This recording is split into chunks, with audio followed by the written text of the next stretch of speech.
At Federal, we have products for every season and every pursuit. Our passionate and dedicated teams design, build, and deliver the world's best American-made ammunition, whether you're hunting, target shooting, or defending yourself and family. Our pride and hard work can be found in every box, ammo can, or bottle of ammunition. For us, it's always in season. It's Federal season.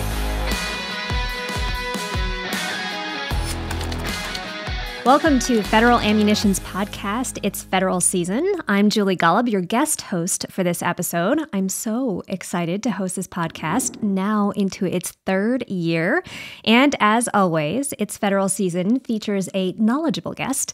And today is no exception, as I am joined by Hlebinsky.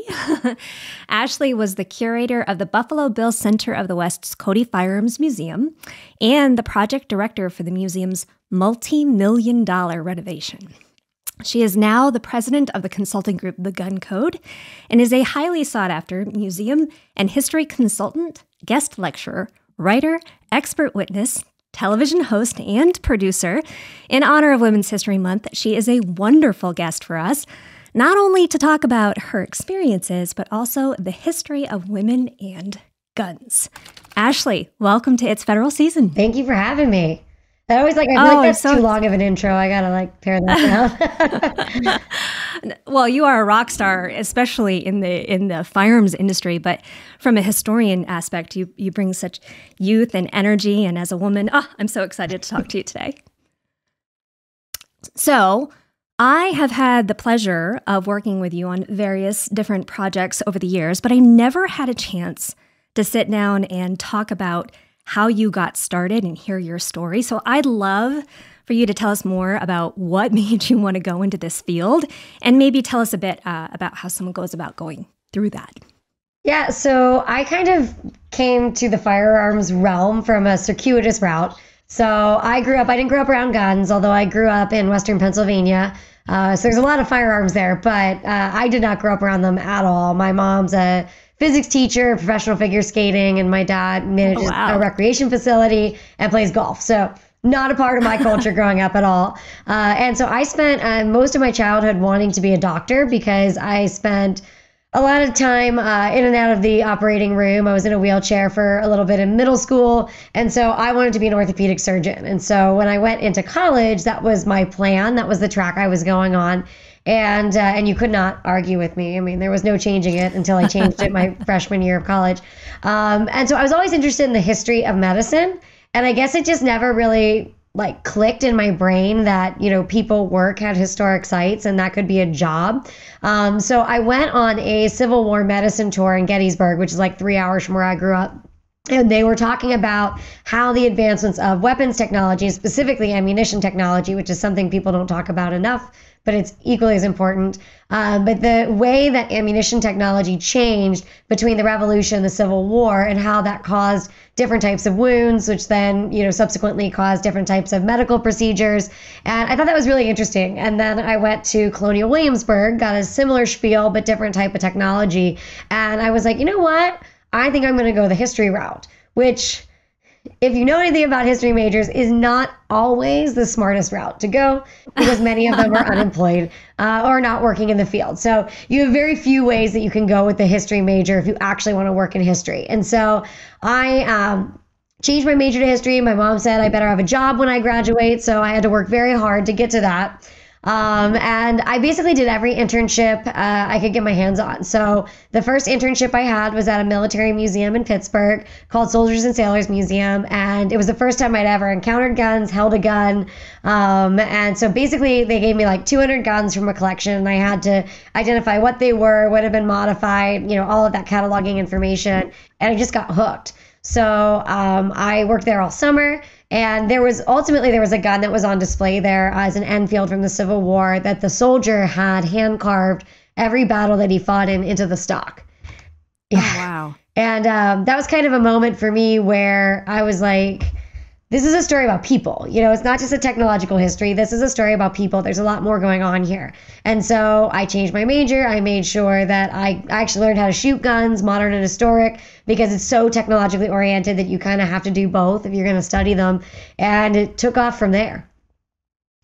So you literally went from medicine to learning about guns to actually handling one for the first time. And then your interest in firearms kind of escalated from there. Yeah, as Ted Koppel put it, you went from wanting to save lives to things that take them. Well, but it's such a neat way because so many people get involved with shooting and owning a firearm from a different route, and you came at it from a completely different direction. Yeah, no, it's totally weird. And I think a lot of people assume I grew up around firearms. I think a lot of people assume I'm a better shot than I am, because people assume that if you're interested in firearms, then that, your interest comes from the shooting world and mine comes from the academic world. And I learned to shoot kind of as a necessity for understanding the technologies. And so I've had a blast, pun intended, I guess, trying to get to know everything because, you almost had to play, I had to play a little bit of catch up in my field. And I've had a lot of really great mentors working at the Smithsonian when I was in college and graduate school, and then ultimately out in Cody to kind of help me understand 700 years of history, because the collections that I work with and have worked with represent all of it. So I've definitely had to get good at understanding quick changes in technology very fast. Yeah, absolutely. So one of the hardest questions that I get is, what's your favorite gun? I hate answering it. It's like asking a girl to choose her favorite pair of shoes. I make something up every time. Well, the thing is, though, it's very challenging. But I'm going to ask you a similar question, especially from the historical standpoint. And this may be tough, but do you have a favorite era of firearms history in all of the 700 years that you've been working with? So a favorite era is easier than favorite firearm, so that's good. Oh, good. Favorite era, probably one of the earlier ones, probably the 1400s.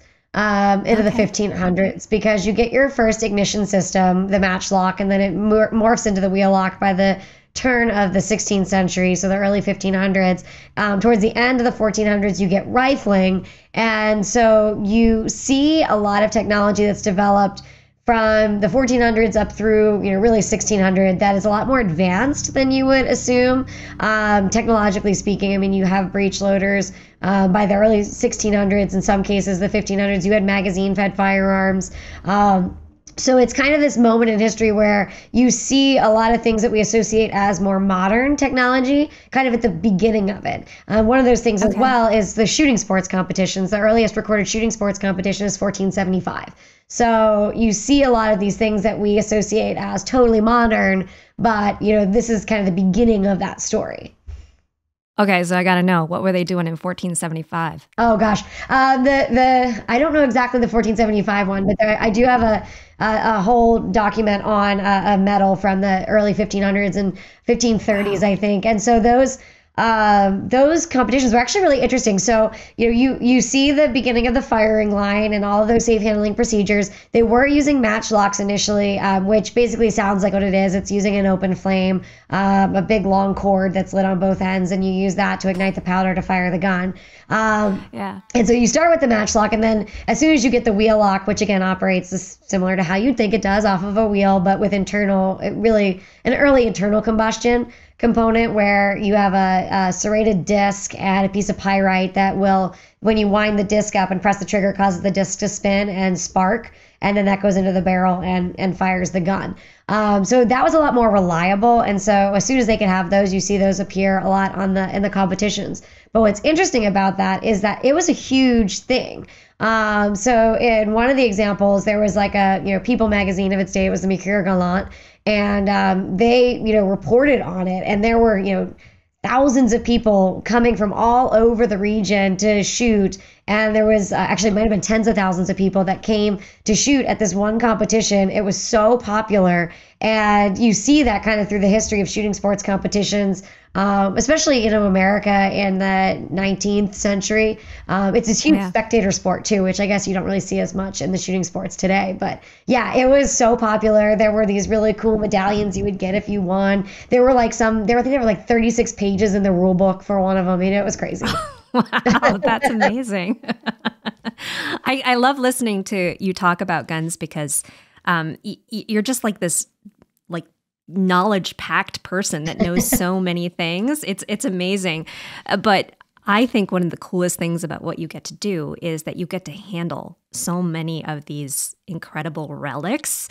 Is there a standout firearm or piece of weaponry or a medal or whatever that is really special to you, or you thought, yeah, that was amazing? Okay, so it's a bit dark. Okay. So one of my clients right now is I'm helping to rebuild the LA Police Museum. And I haven't gotten a chance to handle a lot of the guns that are on display because we're working on the improvement of casework. So they've got Patty Hearst M1 carbine. Haven't been able to touch it yet, but I can stand next to it. The North Hollywood shootout guns, but something they don't have on display right now because they've got to go through, there are active court cases and whatnot. Like as soon as they get the permission to display it, they do.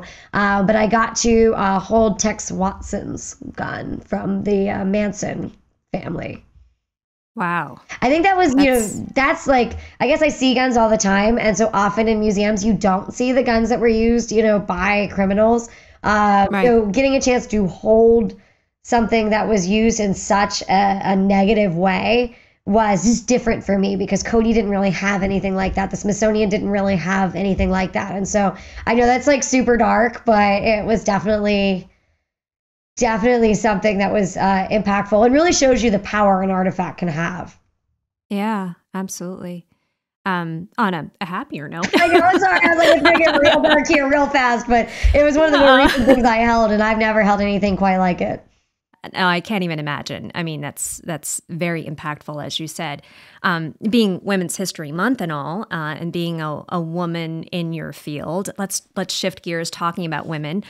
First, I want to know some personal stories. Do you have any fun or funny stories of you being a female firearms historian expert that you could share with us? If you have any, don't feel like you're obligated. So my favorite one is more recent. So after Cody opened, PBS NewsHour came to do an interview with me.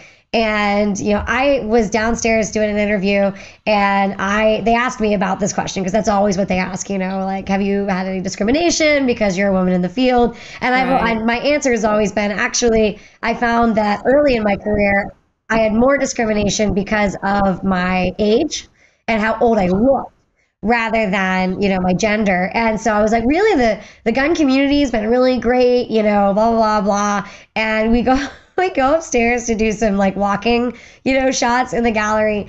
And this dude literally very loudly, doesn't realize that we're, on camera, whatnot, goes, "What's a pretty little thing like you doing in a place like this?" And I was like, you just disproved everything I did, everything I said downstairs.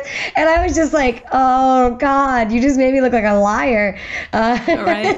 So one time. Right? Like the one time that's happened in the gallery, it has to happen in front of PBS. They did not use that, by the way, but it was kind of funny because the host looked at me and I was like, but I mean, you get some of the little lady things, but for the most part, anytime that so here's another example that was one of my, not my assistant, but my curatorial assistant's favorite stories was he's retired law enforcement and he did most of the inquiries for the museum. And so someone came in the office and was asking him a question about a Walsh revolver, which is this like superposed revolver that has two cylinders on top of one another. And like, let me say, I don't know everything about guns. I just got really lucky that day. So he's talking to Dan, and Dan is like looking it up, and Dan knew everything about everything. But I came out and was like, oh, the Walsh revolver, blah, blah, blah, blah, blah, blah, blah. And the guy was like, I guess I didn't notice it as much, but I had two Dans that worked for me. They both were like looking because the guy was like, like back and forth. So if there was any concern about my gender or my age or whatever, usually I talk really fast. So usually I was able to kind of like add in a lot of like factual information very quickly. So like the conversation, if there was going to be an uncomfortableness, there really wasn't, because by the time, we were able to do a back and forth, it was obvious that I at least knew somewhat about what I was talking about. So I really don't have those were my two funny stories. But other than that, of like going to a gun shop with random people who have no idea who I am, I mean, I've gotten that, but nothing really too exciting. That's good. I mean, it's funny, but so note to the listeners, if you need to listen to this podcast in, slow mode to catch everything that Ashley's saying, I'll try to talk faster too. So, when it comes to women and guns, most commonly people think of Little Miss Sure Shot, the great Annie Oakley. Do you have any stories about her or any other influential women in the gun world that you can share with us? Yeah, so I may sound a little controversial in this statement, but Annie Oakley was wonderful and she's a legend and we all know that, but she wasn't the only person. So correct. I feel like a lot of times we get really bogged down on her, which is certainly understandable, because not only was she an amazing shooter, and if you don't know the background on her, I mean, she had kind of a rough start. I think it was her father passed away, so she ended up actually paying for their family's mortgage by selling meat that she hunted. But for a period of time, she was actually basically like an indentured servant for a very, very abusive household. And so like her childhood's really kind of tumultuous. But then when she was, I think it was 15, Frank Butler, who was a well-known marksman, came into town and basically challenged anyone to compete against him, and she won. They ultimately got married. We won't talk about their age difference because, it was a different time, but, she was a teenager. Well, we'll leave it like that. And then obviously she goes on to work with Buffalo Bill's Wild West. She, has a lot of ranges where she teaches women to shoot. She was one of the first, she was a huge advocate for the women's right to vote. I mean, and she had a cool dog too. And so she's really, such an important figure for women in general. But I mean, when you look back in history, there are so many people early on that were women that were shooting. I mean, Catherine the Great is a great example. She was a well-known huntress. And the Smithsonian's got a couple of her hunting rifles. And then Cody has a presentation blunderbuss that she gave to King Louis XV of France, which we're not 100% sure why. It was right around that there was like a peace treaty. But if you also know your Catherine the Great history, you also know that she was known for her many dalliances. So who knows? I'm just saying, who knows? But but there were also guns made specifically for women in the 1600s, and so they were customers back then. Up into the 1700s, there's actually surveys of colonies where they do divide it between men and women. So it's an acknowledgement of, they do like these accounting of how many firearms and cannons there were in personal ownership in the colonies, and it was divided between men and women. So clearly, it was a common occurrence then. And it just continued to be more and more popular. You go out west, women are going out west by themselves or going out west with other people. They're obviously carrying firearms for protection, for hunting. Target shooting was very popular as well. And then in the Annie Oakley sphere, I love talking about Lillian Smith, because nobody talks about Lillian Smith. And Lillian so talk Smith, about Lillian. Yeah, I'm going to talk about Lillian Smith. So Lillian Smith is the kind of the antithesis to Annie Oakley, and that's why people don't talk about her. I read an article years ago about the cool girl and why the cool girl ultimately falls out of favor with, like, everybody loves her for a while, but then she falls out of favor. And that was kind of the story of Lillian Smith. So she was a competitive shooter. She set world records for the rest of her life, even though she kind of fell out of favor with the population. She was a part of Buffalo Bill's Wild West. She was part of the reason that Annie Oakley left for a period of time, because they were not friends.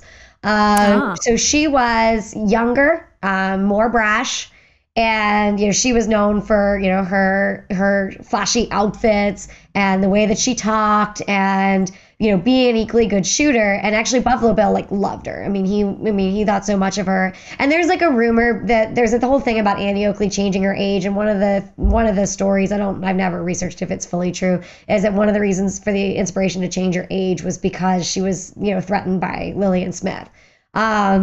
But Lillian Smith, was with Buffalo Bill's Wild West. But then the interesting kind of demise of her life was that when they were in England, and here's another interesting thing about like what a cool girl can get away with versus like, other people is I think it was the Queen. I could be wrong, but I think it was the Queen. She shook the Queen's hand. I think if I'm remembering the story correctly, I did not do any prep on this. So Annie Oakley did too. And Annie Oakley got a lot of crap for it. And she did not, about disrespecting, the royal family. And so then at Wimbledon, not tennis, but at Wimbledon, Lillian Smith had a very poor showing, and something just kind of broke in the like media and public representation of her, that like she was a fake shooter, that she wasn't that good. And then like after that, it like spiraled out of control where, it was, all kinds of negatives, all the things they thought were cool, all of a sudden became serious negatives to her. And, her many affairs became very public.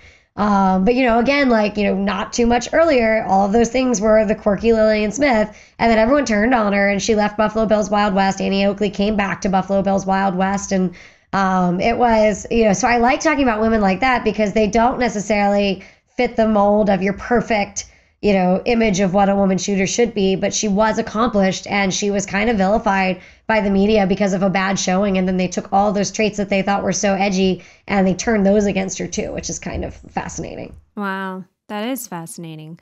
When you talk about Lillian or Annie, and then also when you referenced the women back in the 1600s that were part of shooting sports, the marketing to women has certainly changed over these many years. As a historian, can you kind of share your thoughts about this evolution? Yeah, the marketing to women is fascinating because you say it has changed, but like, I got a story about where it hasn't. So so let's talk about the modern marketing period, although there were marketed slogans and things going on in the 1700s.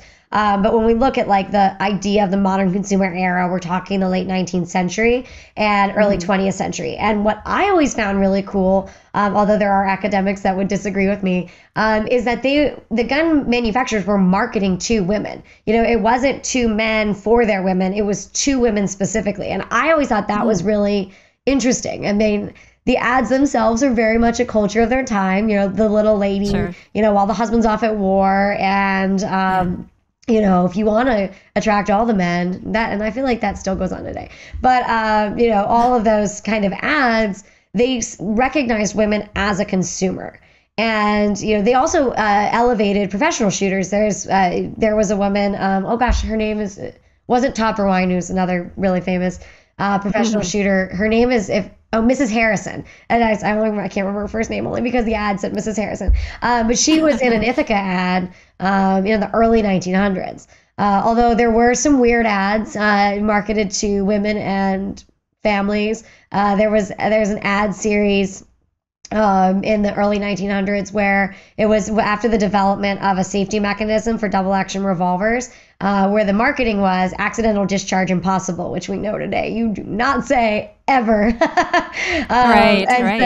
But there's one ad specifically where there's this little girl in bed. It's a drawing, not an actual, obviously it's little cameras are around, but not necessarily that quality by that point, where it's a little girl pointing the gun at her face. And oh my goodness. It's mortifying. And the caption says, "Papa says it won't hurt me." Like literally the most cringeworthy thing I've ever seen. Now they figured it out because like within 5 years that ad still was circulating, but she was holding it in her lap. And she's in bed too. It's so creepy. She's like going to sleep. So they definitely did not, always hit their mark on, when we look back from like a present day standpoint of like on those ads, like a lot of people roll their eyes. But to me, I think the important part about that though is the acknowledgement that women were a consumer. So yeah, they may have been speaking in a way that we find kind of mortifying, but that's the culture of the time. And also, they're still a consumer. And so that's really interesting. And then that continues. And I don't want to like go on too long about it, but the joke that I said about things not changing was in the 80s. I could talk about some ads, but those were not geared towards women. They just featured women. But in the 80s, there were still gun companies who could advertise in Ladies' Home Journal, Red Book, And there's a particular ad that I won't say the manufacturer, not to call them out, but they had old ads that sounded really similar in tone towards women. And they ran an ad that was also very similar in the wording of it. And it caused them to get ejected from Ladies Home Journal and all these things because they felt like it was intentionally fear-mongering to women. And that was not the way that you spoke to women, in the 1980s. So I always joke that like they just like, they had the same marketing slogan, but they modernized it a little bit, but not enough. Yeah, gotcha. Yeah, no, but it's interesting that your take is that, women were and are consumers. And I think that now especially we see, innovation in not just, women's gear, but, universal fit and, being able to modify and qualities in like soft shooting ammunition, all of that stuff today versus back then. That's fascinating. Yeah. I mean, there were clothing ads marketed to women for, shotgun clothing and everything. I mean, it really is. It's interesting because they've been involved so much, but we do, there are more women involved. We know that today, but it almost sometimes feels like we do ourselves a disservice by making it sound like it's a new phenomenon, but it really isn't. And there's a group of women that I wrote my research paper on in graduate school, which I always find really funny because I said this at a rally speech where, currently today, third wave feminists tend to scoff at women who want to own guns for self-defense. And a lot of women who own guns for self-defense scoff at third wave feminists.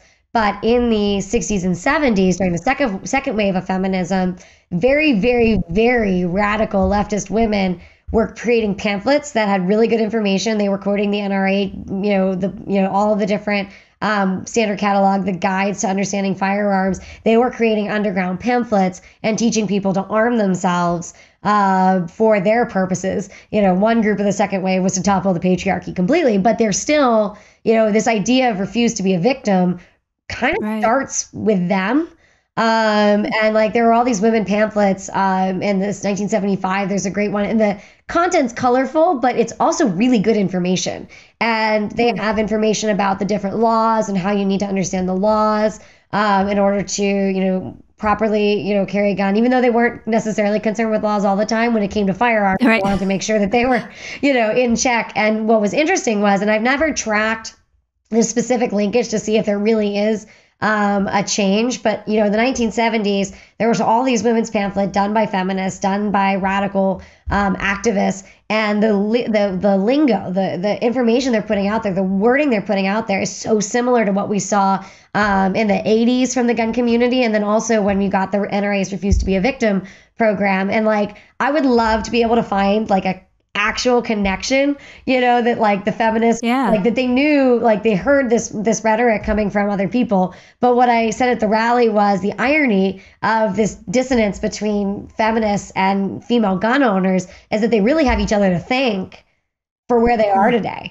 and I just always love that because to me, it's this moment of like, we can be so different and have so much anger, towards and hostility towards one another. But if you go back in the history, you can see that this wasn't like, that we really aren't that different. Just because we feel like we are today, there is interconnectivity to very polarized groups. That's why I love history, because I can just blow everybody's minds when they're talking about, the types of people that were carrying guns. And I find those ladies fascinating. They're a little scary, but I do find it fascinating. And the work that they were putting out was really quality. Nice. That's neat. Kind of along these lines, but a little bit of shifting gear with your talking about speaking and that sort of thing. One of the things I greatly admire about you is your ability to communicate so clearly. And obviously your historical knowledge is fantastic. And I want to read a quote from your testimony for the Senate Judiciary Subcommittee on the Constitution. Okay. In the hearing on gun violence and ghost guns.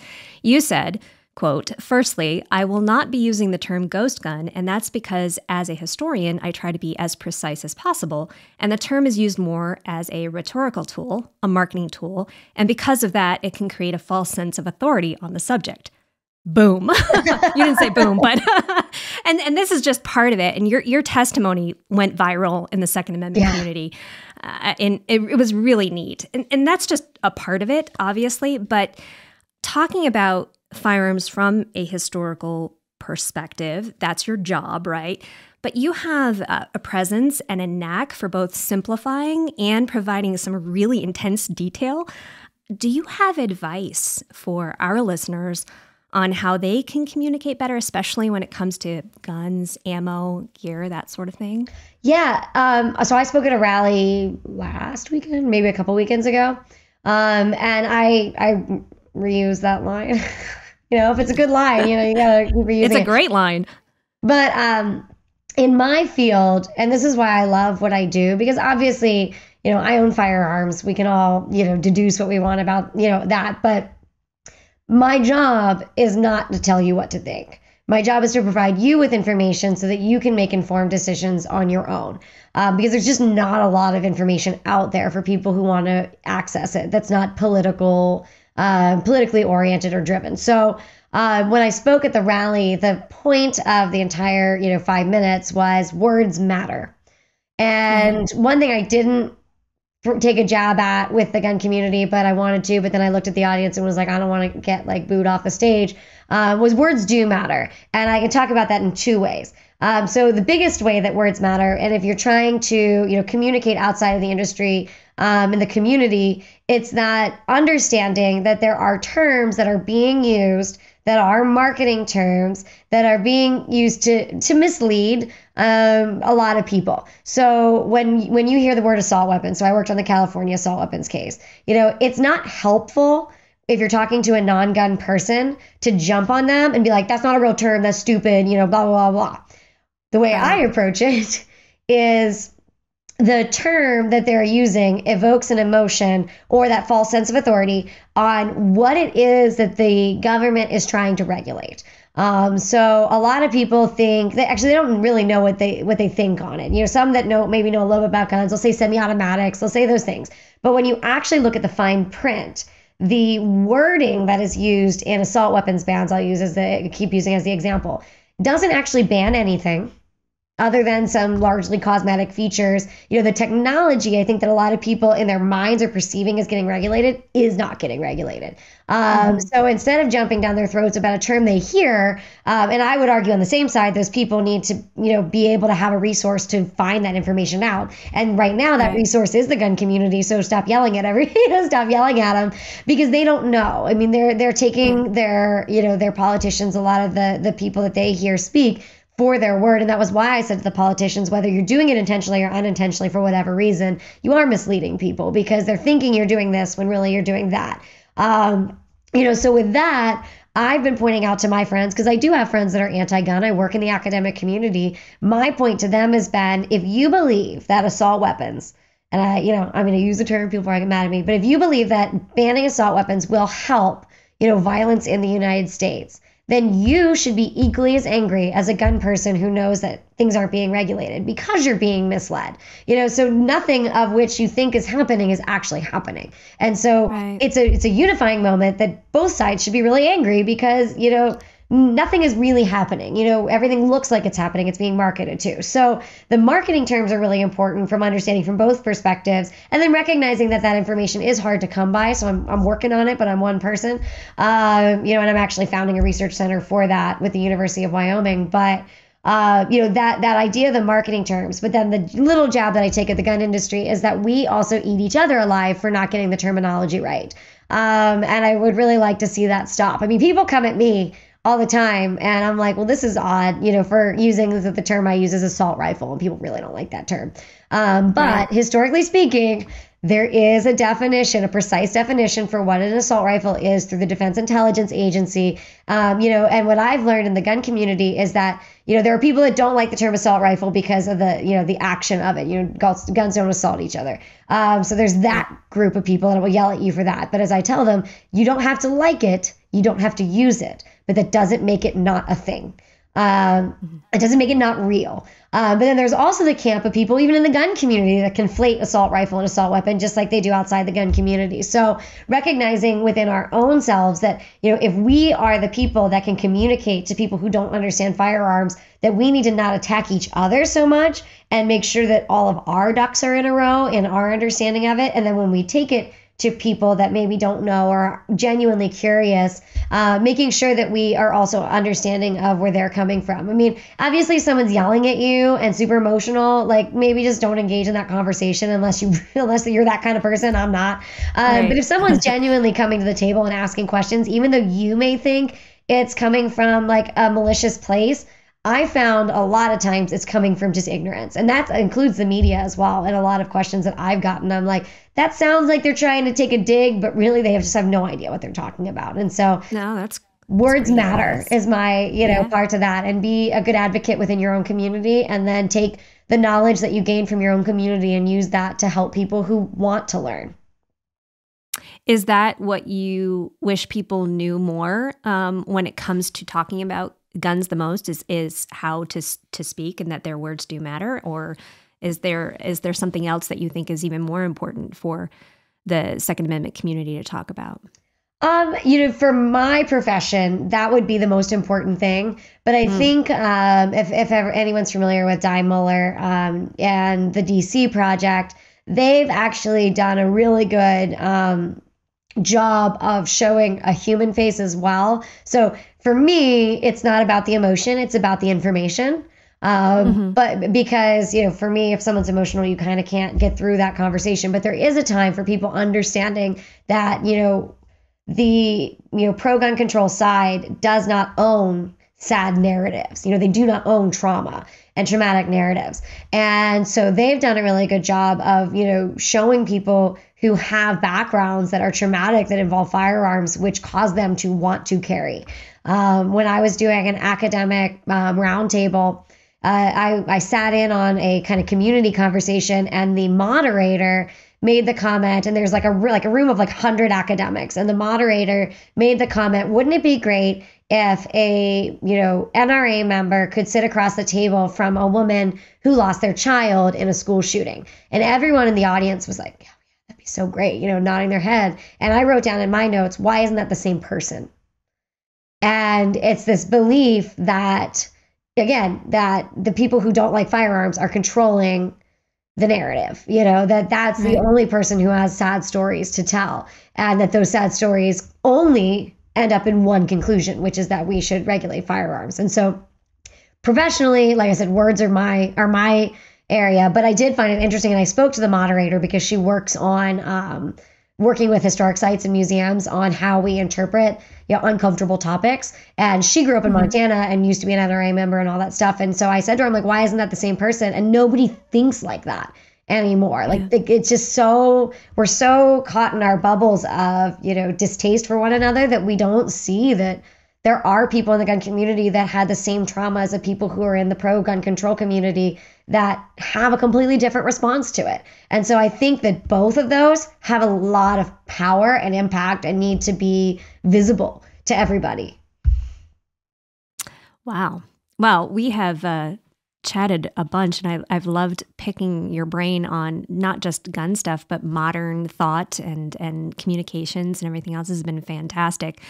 And, being everything from the curator of the incredible Cody Firearms Museum at such a young age to being a woman in the industry that doesn't get little ladied very often. I've gotten a little old now, apparently. I'm not even getting carded for drinks, so. I really would love to know what's next for you, what the Gun Code is, and how people can keep up with everything that you're doing. So I actually started the Gun Code. People keep using that name, so I feel like I need to get some swag or something. I literally just started it. I needed a name for a single member LLC because Cody was very great to me. That when I started my career, the Cody Museum kind of wasn't that visible anymore, and so they let me consult from day one. So I've had this consulting business for a decade. And so I've been doing it. It just hasn't been the main focus of my job. So the Gun Code is just my LLC. It's not anything too exciting. It's just the LLC I do my business under. It's not like Da Vinci Code. You don't have a thing. You don't have like a magic. Okay, so I can tell you what it's actually named after, and I hope that they don't see it and come after me. But so there used to be a show on MTV called The Girl Code and The Guy Code, where they would just talk about subjects and like it would just be like matter of fact, and like I just was like the gun code because, part of my job is decodifying, all these terms and all these, all this misinformation for the gun community and outside the gun community. So that's where it comes from, is this MTV show, which is like terrible. Oh, cool. But I thought it was cool back then. So that consulting business really has multiple facets. I like to tell people if it's firearms history related, I probably have a hand in it. So I have the expert witness side of what I do, and I do civil and criminal cases in the United States and Canada. So there's the expert witness side of it, and then there's also the museum side of it, which is like, really what I love. I love rebuilding museums. So I'm working on an exhibition up in Montana, which is connected to the Matthew Browning side of the Browning family. And then I'm rebuilding the LA Police Museum, which I already mentioned. And I've got a couple of other museums I'm working on that I can't say their names just yet. But I've got other clients that I use or that use me from time to time, like the Mob Museum in Las Vegas. So anything that so many museums that have gun collections, but not a lot of staff. So I've got the museum side of the house. I'm still doing TV and producing when I have the time.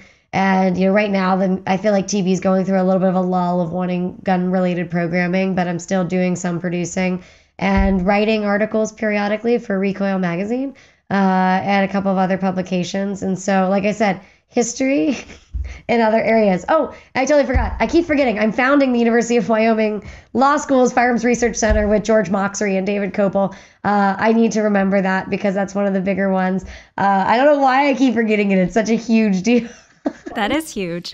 But we're working on that right now. So hopefully we're getting funding for it. And hopefully come fall semester next year, it'll be up and running. That's fantastic. Well, where can people find you on the internet and social media? So the most active account I have is Instagram, which I'm at History and Heels on that. And that page, you get a little bit of guns, a little bit of cooking, a little bit of my dog and my pets. But you definitely do get history content there. I'm at official Ashley Hlebinsky on Facebook. As I tell people, I have a Twitter account, but I think Twitter is toxic, so I do not post on it. So if you follow it, that's going to be really disappointing for you. But I just didn't want anyone to take my name, so I still have a Twitter account. So the two places to follow me are Instagram or Facebook. Well, thank you so much for joining us today. This has been so much fun, and I've loved hearing your story and other stories. Yeah, all the stories. Well, thanks for joining us on It's Federal Season. Thanks. Good boy. It's a season with no beginning or end. With bonds so strong, not weather or age, or thousands of miles keep us from it. Our love for it is as varied as those who are addicted to its pursuit. A connection with the outdoors, with family, and your best friend. We plan with anticipation. We prepare and wait in silence. With tired legs, cold hands, we push on, all in hopes of hearing a call that shatters the calm, to see the approach of thundering skies and experience the instantaneous rush. For whatever your reason,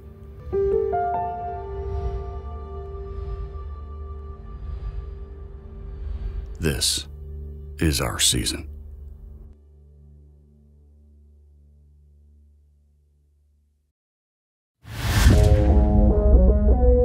Welcome back to It's Federal Season and the News and Notes segment. Welcome back to the It's Federal Season podcast. I am your guest host, Julie Golob. I look forward to hosting several more of these episodes in the coming months. We're going to talk turkey, personal defense, the growth of high school shooting sports, and meet Federal's newest ambassador, Olympic gold medalist Amber English. We have so much fun in store for you guys today and in the future episodes. If you'd like to learn more about me as your guest host, you can visit me at juliegolob.com, or you can connect with me on social media at Julie Golob. I'd love to hear from you, what you thought of this episode. And then the next opportunity to connect with us is at the DUX, the Ducks Expo. That's April 8th through the 10th. And that will be at the Texas Motor Speedway outside of Fort Worth. So you want to check that out. Federal and our sister ammunition brands will be exhibiting there, as well as being a part of their shooting village where you can come out and test some Federal products. If you're a Federal fan, make sure you head on over to our website for some new branded apparel. You can go to federalpremium.com/merchandise/apparel. There are some brand new t-shirts and hats and sweatshirts that would make fantastic Mother's Day or Father's Day gifts, or if you're looking for something for yourself. Our next release for the It's Federal Season podcast will be April 7th, and we'll be talking turkey on that one. If you like what you hear on this podcast, go to our ratings and reviews section and leave us your honest feedback.